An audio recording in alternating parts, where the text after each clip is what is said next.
So I just finished watching Dragon Ball Super for the very first time, and it's an interesting show to say the least. I have some opinions and definitely some strong opinions. It has some high highs and some low lows, and so it's a interesting show to kind of do a review on. With this video, wanted to just do a quick review, kind of going over some of the things I liked, didn't like, and things I was a little bit mixed on. This channel is a gaming channel and will primarily do so. 90-something% of my content will be gaming focused, but from time to time I will be posting videos like this just on something that I just can't resist from talking about. So feel free to sit back, relax, and enjoy the video. I definitely would like to hear your opinions down below, whether or not you've watched the series or maybe you have very strong opinions. The thing about Dragon Ball is it's such a large series that goes through all sorts of different tones and themes that different fans like it for different reasons, and so you may hate Dragon Ball Super or you may love it. It just depends on why you like those other shows. So what about Dragon Ball or Dragon Ball Z really got you excited versus what did you maybe not like as much? So to give you a little bit of background, Dragon Ball Z and Dragon Ball just as a whole as a franchise is probably one of my favorite series of all times. Especially when I was a kid, it was the first series that I was just obsessed with and I couldn't get enough of. I was definitely that kid practicing Kamehamehas in the mirror and pretending to throw blast at people with water at the pool or beach or something. That was the kind of kid I was. As I've gotten older, I'm not as much of an obsessive fan, but it's definitely a show I hold dear to my heart. And so, funny enough though, I did not watch Dragon Ball Super when it first came out. I wanted to wait for the dub. I'm one of those boring people where I really like the English dub of Dragon Ball. You know, I'll take my compromises and accuracy for just hearing those voices that I'm familiar with and enjoy. So that was kind of my main motivation for not watching it when it first came out. And then more time went by, and then even when they started to dub it, I wanted to wait till they were all out because I didn't want to have to wait week by week. Eventually, they finished the whole series, but by then I hadn't really been paying too much attention. Fast forward to today, and the recent announcement of the next Dragon Ball Z Budokai Tenkaichi game stimulated my interest to want to finally get around to watching it. With this new game, you know, foreseeably in the future, hopefully sooner than later, I realized there was going to be a lot of characters I just wasn't familiar with, and so I was like, now's the time to get caught up. So, I started watching a few episodes of Dragon Ball Super. My fiance watched with me, and she was actually really loving the show. She watched a couple of the episodes back in the day in Toonami like me, but just wasn't able to follow it like I did. And so she never got quite as into it. But watching Super, she found herself addicted to the show. She was just going to keep watching. So we watched all the way through to the end of the Universe 6 tournament arc.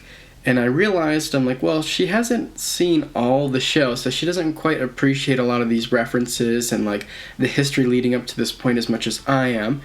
So I watched all of Dragon Ball and all of Dragon Ball Z up to this point. I might watch GT later, but chronologically it just doesn't make sense. And it's kind of an alternate timeline if you really think about it, since it's not canon. But we watched all of Dragon Ball, all of Dragon Ball Z, and that's what I did leading up to Super, and that's part of the reason why I wanted to make this video. Is with all the time I've spent watching these shows, I just had to get something out in a video. But watching through all of Dragon Ball and Dragon Ball Z and now Super, it kind of gives me, I feel like, a little bit of perspective on reminding myself what I liked and didn't like about those shows, and where I think Super does things better, but where I think it falls kind of short. Going over the pros, cons, and areas I'm a little bit more mixed about, I want to start with the pros, and specifically the ending. The ending of Super is probably my favorite ending out of all the series. Dragon Ball has more of a, next journey kind of ending, so and the manga just goes into one, so it's not a real ending. Z is kind of an more open-ended ending, and so it's not really leading to anything. It's just like, hey, Goku's gonna go abandon his family, and so I don't really like that ending that much. GT has a sweet ending, but it doesn't actually... I don't think it's a very satisfying ending to that actual show. It basically is just calling back to Dragon Ball and Dragon Ball Z. And so I don't think it works as well for me as it does for other people. Once you get past the emotional side of things, I don't actually think as an ending Makes a whole lot of sense. Like, why would Goku fly off on a dragon and die or become merged with the dragon? That doesn't really make any sense to Goku as a character. But I know they did it to basically say goodbye to fans. Super doesn't have the most definitive ending, and you could easily argue that they're going to be making more episodes. It sounds like they are in development, and the manga keeps going. But I think the ending's just very satisfying. You have an awesome epic battle to cap things off, and then you have that kind of resolution about, it's a happy ending. So far, I think Super has the best ending out of all the shows. If it does continue, great, then I'll just take that back. But still, even if it's just an arc, I think it has a very good ending to its arc. My next pro is characters, specifically new ones or reintroduced ones. I think the show does a really good job of introducing a lot of good new characters. I mean, outside of the Universe 6 Saiyans, those characters are a lot of missed potential. Kale's kind of a generic, boring version of Broly. Not really her own character. Kappa is an interesting character, but I wish I would have gotten to explore him more and kind of flesh him out more. Caulifla is annoying. I think her character idea could have really worked, but I just don't think she was developed enough. It's like unearned. Like, just the whole thing with her was just not my favorite. I found her to be very repetitive and annoying. Outside of those characters, a lot of the new ones are some of my favorite in the whole series.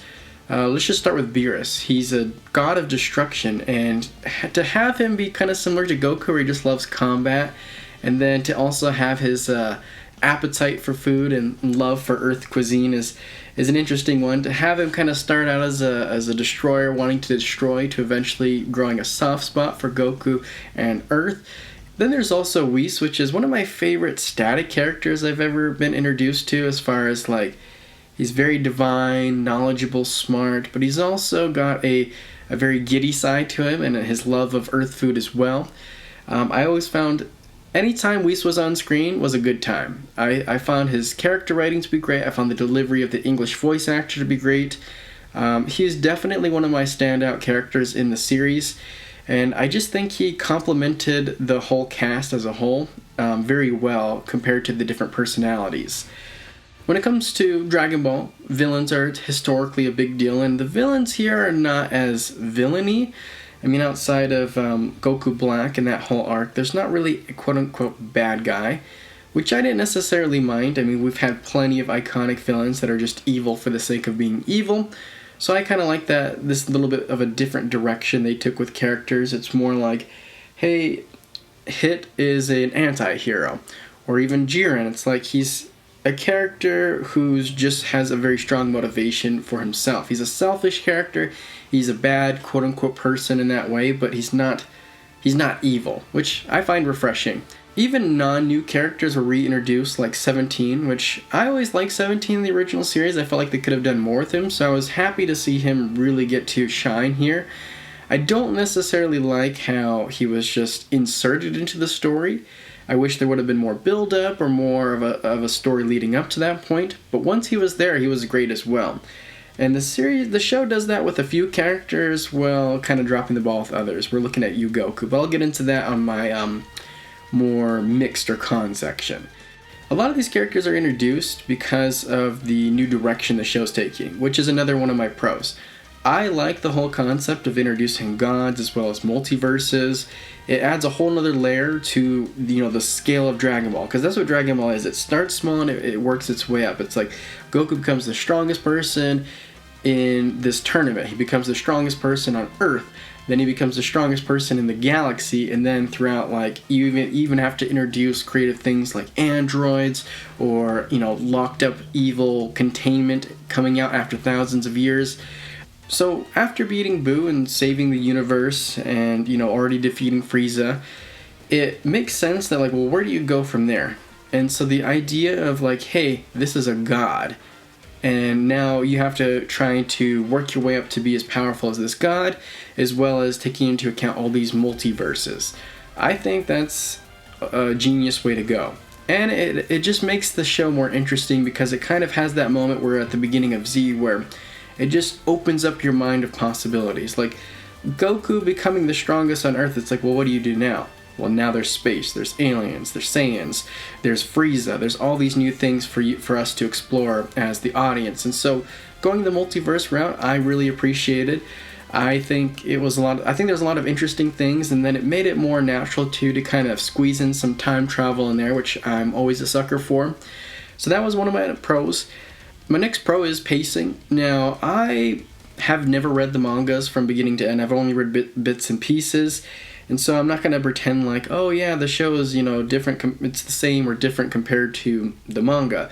I'm aware that the anime, or at least the original run of the anime, has a lot of filler, has a lot of pacing issues, and a lot of that's just to pad time. Like there's the infamous Frieza fight, which is one of my least favorite fights because of all that padding. But in the manga, it's apparently not as bad, which I've never read that section of it. But even when you watch Kai, there's still issues with pacing where Kai is more watchable, but it's not perfect. Dragon Ball, I liked the pacing more than Z, but maybe not as much as Kai, but even then there's some pacing issues. GT, same thing, not for the same reasons, but there's definitely pacing issues there where it's like this is just dragging on.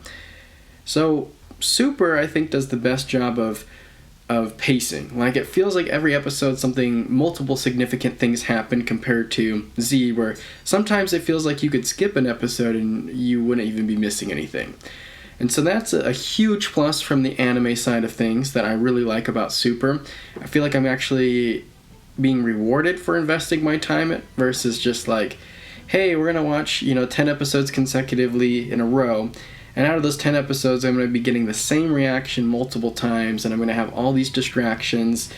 I think they do a much better job with this series. So that's a plus from the anime perspective. Comparing to the other series, every show has comedy in it, including, GT and Z. But definitely, prior to Z, Dragon Ball was much more comedy focused, at least the first half of Dragon Ball. I mean, they didn't lose comedy. I mean, there's always been comedy throughout the whole run of the series, but it definitely got dialed down to some. So I found it refreshing to see Super, lean into that side of things a lot more. It almost feels like it's a little bit more faithful to Dragon Ball and Dragon Ball Z as a whole than, say, GT, just because it takes into account the tone of the previous shows while also being different. So, this is very subjective, of course, but I think Super does a good job of feeling like it's its own thing while related to the prior material. And so it doesn't feel like it's trying to be Dragon Ball or trying to be Dragon Ball Z, but it feels very aware of its history. At least that's how I felt about the tone. So I really liked the comedy. I found myself laughing out a lot during this show. Just some characters were just hilarious, like Zenny. Almost any time Zenny would press a button or do anything, I found it to be the funniest thing ever. Goku was also funny, but then Goku's, again, a bit of a mixed bag, which we'll get to here in a second. Going back to the characters, I think the show does a good job of exploring the other sides of them. You get to see, Gohan trying to be a professor instead of just, he's a professor and we're just gonna never talk about that side of things. You get to see Goku actually have to earn a living, which I think is funny, and I like the way they did it in a very Goku way. It's not like he's going to get a 9-to-5 job or anything like that. You also get to see Krillin do something like become a police officer. I just really liked how the show got to explore those different sides of the characters.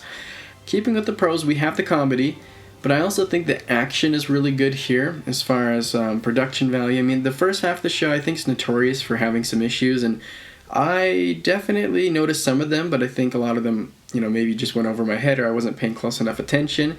But definitely in the Tournament of Power is some of the most epic fights you'll ever see in any Dragon Ball series. It has its pros and cons, but one thing I really liked about Super is they leaned into tournaments. Everyone has their own taste. I personally love tournaments. That's one reason why I have a hard time saying I love Z more than Dragon Ball, because the tournaments were honestly some of my favorite parts in all of the series. Like, my favorite was probably the Tien Shinhan tournament. I believe that was the 22nd tournament. And the reason why is tournaments are a perfect vehicle to explore the character's abilities and skills. You get to see them be more strategic. When there's not that kind of end of the world, like everything rides on this type of dynamic, you get to see a lot more characters involved, and as far as being able to see them shine even if they're not going to win. Like Krillin's a perfect example. Krillin's never going to beat Frieza, Krillin's never going to beat Cell or Majin Buu. Just, it's never going to happen. But in a tournament setting, you get to see Krillin actually, shine and have his victories while also, maybe coming up short in the semifinals. That kind of dynamic. And that's what I really like about tournaments. I think the Tournament in Power specifically did a good job of, hey, Tien, we haven't seen him forever, let's see him shine. Krillin. Master Roshi had an amazing kind of final stand there. Like, these are characters where it's like, yeah, they're not going to be strong enough to actually save the day, but you still get to see them make a difference. And that's what I really like about tournaments. You also get to see a little bit more strategy, I feel like, involved instead of just who's more powerful. And I think that's somewhat lost in Z. Even though I love Z in different ways, I honestly think tournaments are my favorite. Also, the fights don't tend to drag as much. There's not as many 30-episode fights in a tournament structure than there is in a long-out epic save-the-universe type battle. So just as a whole, I think the action is fairly good. It has some low moments, but I think the highs here are some of the highest in all of the franchise. And that's kind of a summary of what my pros are for the show. Now let's get into cons. I think the first con I wanted to bring up is Goku. Goku is still a likable character, he's still funny, and he's still similar to who he is, but he's definitely different. Goku at the end of Z was a much more nuanced character who had a little bit more complexity to his brain, basically. Goku is definitely dumbed down here, and it's interesting to see because when you see him fighting, he's still a technical genius, like technical as in like if enemies using this move, how does he address that move? Like he's very good at making adjustments and that kind of thing. But then when it comes to strategy, he's the dumbest he's ever been. Like it's very frustrating to watch him at times make these completely idiotic decisions. Like there's the Tournament of Power as a whole I really enjoyed, but almost any time Goku was on screen, I just was not enjoying it, especially during the first half. Second half when he's, Ultra Instinct status was enjoyable, but the first half when he's just getting pounded for no reason or he's struggling against opponents he shouldn't, it just gets frustrating. I mean, this applies to the whole show, but it's definitely at its worst during the Tournament of Power. He's just so dumb when it comes to making a logical strategy. Like, hey, I'm just going to fight everything head on. I'm not going to use my brain at all. And it's just like, it's beyond irritating to me. It's like, it did create for some funny moments here and there, but at the same time, it's just like, his impatience was dialed up to an 11. Like, it's like I genuinely found it to be annoying at times, which I don't think ever happened in the other shows. Like, Goku from Dragon Ball had a more nuanced approach to how he was innocent, and, there's like a lot of comedy around that, versus here, he's just stupid and annoying. With all that said, I still like him as a character, but he's definitely a downgraded version. Another thing that I didn't like about this show is a lot of the retcons involved. There's a lot that I can't even list or I don't even remember on the top of my head. Some of them, you could make an explanation for, but at the very minimum, they did a poor job of explaining it. One example would be destroying the hyperbolic time chamber. It's like Vegeta did that like 3 times, and I'm pretty sure for one, I thought you can only go in there 2 days your whole life or something like that. And 2, last time I checked, if you destroy the entrance, you're stuck in there. So this doesn't make any sense. You have little smaller things like Frieza's afterlife. He was in hell and he was chilling with the other villains, but in this he's in a cocoon getting sang to by stuffed animals and such. And I'm like, that's kind of like, it's not a huge deal, but that's not consistent. You have things like the Supreme Kai hierarchy. There's at one point when Kid Buu was a thing in the past, there was like 5 of them, and then all of a sudden, like, now there's only 1, but then all the other Supreme Kais of the other universes, there's only seemed to be 1, which are linked to their destroyer, which is also kind of weird. Like, Supreme Kai had Majin Buu going around destroying everything, and he couldn't think to call up his destroyer. It's like, well, it's the kind of the perfect time to destroy something. Like, hey, he's causing a rampage, like, let me destroy him. So that was kind of weird. Like, there's a lot of those retcons that just doesn't really make sense. Like, you also have things like the Peel-Off Gang's age. I'm assuming they probably wish for youth or something, but, like, they never explicitly explain that. I also think it was really annoying that they changed Future Trunks' hair color, because it's like, well, Future Trunks changed his hair color, which I'm like, are they trying to say it was always blue? But then they're clearly acknowledging that it wasn't, because Kid Trunks' hair is still purple, and it's like, it's not a big deal, but it's definitely annoying. Another con is just the big picture. A lot of these ideas are kind of stupid. Not all of them are. Like, I think the idea of the Tournament of Power is interesting. I think the idea of Beerus being introduced, which is basically, just a recap of the film, is interesting. But stuff like Goku Black, stupid. Purple Vegeta goop thing, stupid. Now, how they actually did it wasn't too bad, specifically Goku Black. I think they did a fairly good job, all things considered, but just the idea of an evil Goku tormenting Future Trunks, I think, was stupid. So that's one thing I didn't like, is a lot of these ideas are just dumb and disconnected. Like, there's no through line in this whole series. Like, there's not, like, the closest thing to a through line is that they, maybe intentionally or unintentionally foreshadowed Ultra Instinct, talking about Whis' training with Goku and Vegeta about how they need to let go and basically become just instinct. That was the closest thing to rewarding through line. Maybe the second would be Gohan's, fitness program to get back into shape, but even that wasn't explored enough to really be that rewarding. It's like something happens, and then something completely different happens, like, there's just no connecting lines between the show. My biggest con that I disliked about this show was the power scaling. Like, I try not to overthink it and go, oh, okay, this is multiple times this, then why is this person competitive with this person? But this show is the hardest for me to ignore how obnoxious the power scaling is. It's like, you have Goku and Vegeta at this point who have mastered Super Saiyan, Super Saiyan 2, Super Saiyan 3, in the case of Goku, God, Super Saiyan Blue, and at the end, Ultra Instinct. And yet there's like people who are actually competitive with him, or the plot just demands them to be on the same level. And it just makes no sense.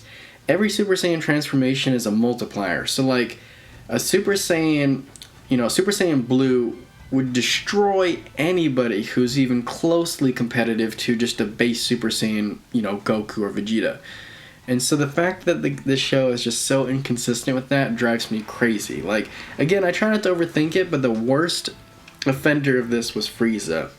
At least the one that bothered me the most. It's like, I don't care if Frieza never trained a day in his life and he trained for 4 months. There's just no way that it makes any sense that he can be competitive with Goku and Vegeta in Blue. It just makes no sense. Introducing a character like Jiren, it's like, okay, he's from another universe. I can accept the fact that he's, like, by far way more powerful. Like, that's not hard to believe. But, like, you look at even Gohan, like, it's like he went from being abnormally weak. Like, again, he should not be losing to Frieza. An out-of-shape Gohan should be able to destroy a Frieza training for 4 months based off of, like, how that power scaling works. It makes no sense. And it drove me crazy. Like, probably more than most people. Like, it's just, I can't accept the fact that an out-of-shape Gohan is getting destroyed by Frieza.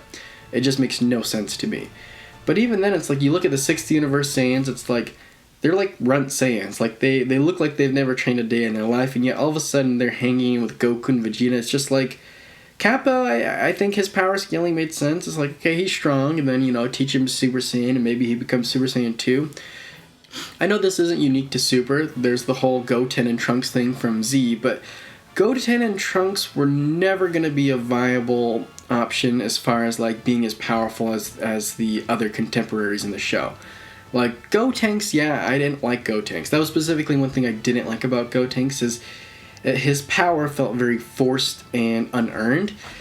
But, at least you have the fusion side of things, but I didn't like that about Z. So the fact that they kind of went did that same thing, but even worse in this show, just was ultra annoying.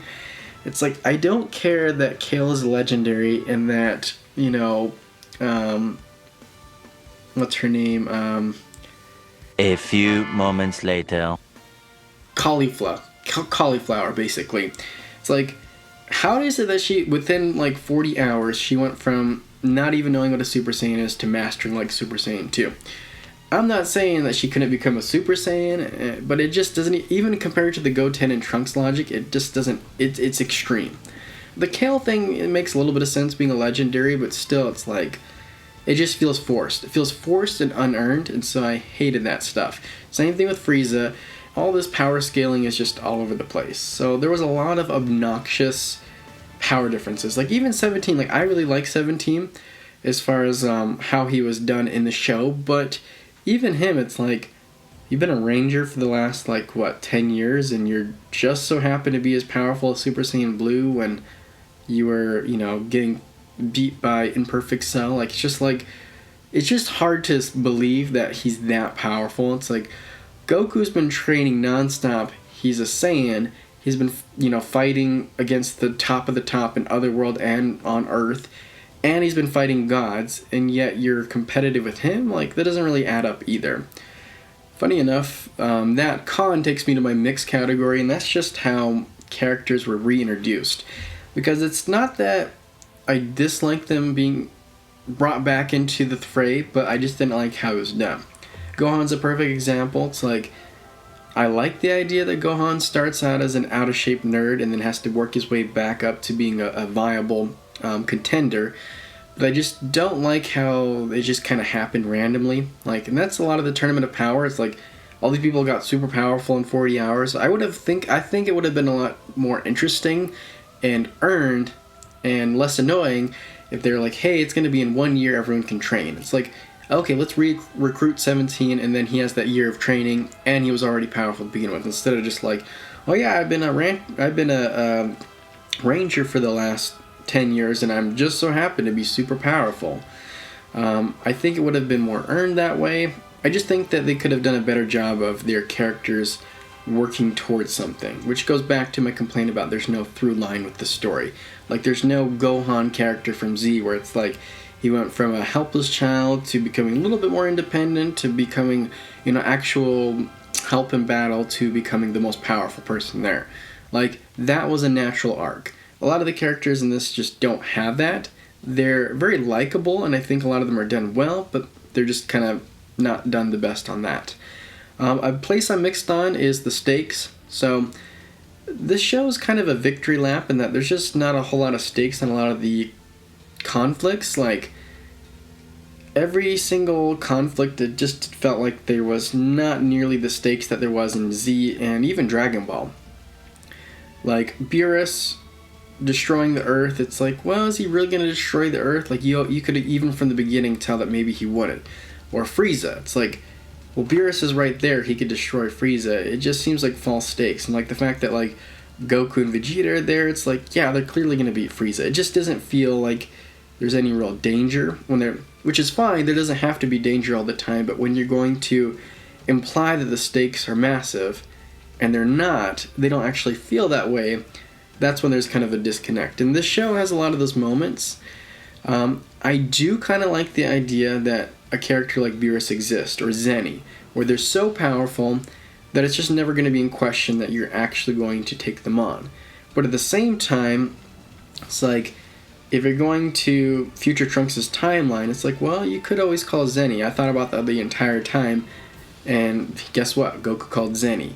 In some of the lighter episodes, it definitely wasn't as bad, but when they're trying to make it seem like the end of the universe is imminent, it doesn't feel as earned. The Tournament of Power, I think, is the exception to that. I think the idea of Zenny just destroying a universe on command was demonstrated well, and the writers did a good job of showing that. But every other arc that was trying to take itself seriously, I had a hard time falling for the stakes compared to all the other series. But at the same time, I did like the fact that there was that kind of constant presence of there's a higher power here. So that's why I'm kind of mixed about it. The last thing that I'm mixed about is transformations. I liked some of them and I disliked others. So Super Saiyan God, I think, was stupid when I first saw it. I was very disappointed. I was like, this looks like Kaioken. This is the dumbest transformation I've ever seen. Super Saiyan 3, Super Saiyan 4, say what you want, but they're different and they feel cool, and they look cool. But Super Saiyan God, dumb. Super Saiyan Blue I actually surprisingly liked, and I thought it was cool. It's like, hey, it's a Super Saiyan with divine energy in it. It looks different. Super Saiyan Blue is a weird name, but I think that form was a cool form. And then you have like Ultra Instinct, which I mostly liked. I thought it was kind of cool. It was a better version of Super Saiyan God. Honestly, I think they should have just got rid of God and just had it be Blue and Instinct. It would have felt less forced having the kind of the three there. It would have just been more of a natural progression. Like, hey, we'll introduce Super Saiyan Blue towards the beginning. We'll introduce Ultra Instinct towards the end. You know, it doesn't feel as like, let's just make power-ups all over the place. Like Rosé, it's like, I don't understand how Rosé is even a thing. It's like, yeah, he's a god, but it just still doesn't make sense. You look at like Trunks' weird Super Saiyan 2 thing. It's like, I don't even know what that Super Saiyan is. Like, it doesn't even make any sense to me. Like, what is that? Or Vegeta's Super Saiyan Blue 2.0. It's like, I don't know what I'm even looking at. It's like, you're just getting really mad and are a little bit more powerful. Okay, like, it just conceptually doesn't really make sense to me. Golden Frieza, I think, is kind of stupid. So, again, mixed bag. I like some of them, but didn't like others. So, to wrap up my final thoughts, hopefully this video wasn't too long, but I think Super has some high highs and low lows. A lot of the ideas are kind of dumb, but I think they're done surprisingly well. Comparing it to something like GT, it's like GT had some good ideas, but had poor execution. Super has a lot of so-so ideas, actually done somewhat well. Super, I find, even though it's not as good as a whole when you're looking at the overview, I found it enjoyable from the moment to moment due to the comedy and the better pacing and the good action. So as a whole, I enjoyed it quite a bit. I don't think I would rate it higher than, say, Dragon Ball, but like, I actually think it's the easier show just to put on and watch. I think in a lot of ways, those things I mentioned earlier make it a more watchable show, even compared to Dragon Ball and Dragon Ball Z, you know, depending on what version you watch.